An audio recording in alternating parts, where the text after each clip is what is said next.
On m'a posé la question, j'ai une épine calcanéenne, je m'en sors pas, ça va pas du tout, les ondes de choc n'y font rien, je peux pas prendre d'anti-inflammatoire parce que j'ai des anticoagulants cardiaques. Qu'est-ce que je peux faire? Ah oui, c'est quelqu'un qui a aussi fait des semelles orthopédiques et qui n'ont strictement aucun effet.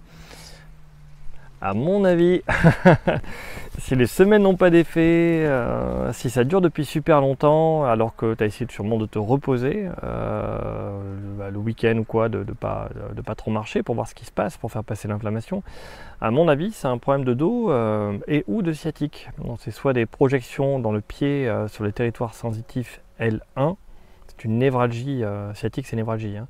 C'est le trajet du nerf sciatique, mais enfin, c'est des névralgies L1 du dos et ou une compression du nerf sciatique par les muscles fessiers. Donc ce qu'il faut faire, c'est un changement de posture, et pour ça il faut étirer le dos en rotation, et il faut aussi étirer les fessiers pour retrouver de la souplesse, muscler les fessiers et muscler le dos pour se tenir plus droit. Tu verras, j'ai posé plusieurs vidéos qui parlent de ces exercices et aussi de la posture à prendre. Donc voilà, dites-vous que l'épile calcanéenne, on peut en avoir une si tu changes de posture, la même que je décris là, tu changes de posture, elle disparaît, t'as plus mal. Donc le traitement c'est le même, en gros c'est absolument le même, que tu aies une sciatique, que tu aies une projection sciatique L1 qui vient du douleur de dos, ou que ça vienne d'une épile calcanéenne et ou d'une aponevrosite plantaire, à peu de choses près. Alors, je dis ça parce que vous êtes en vidéo et que je ne suis pas là pour faire les exercices avec vous, hein, mais à peu de choses près, pour faire les exercices essentiels, c'est les mêmes.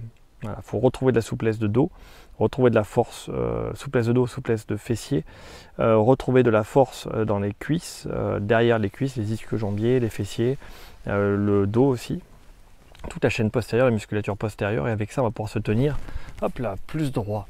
On va pas être écrabouillé comme ça, on va pouvoir se redresser.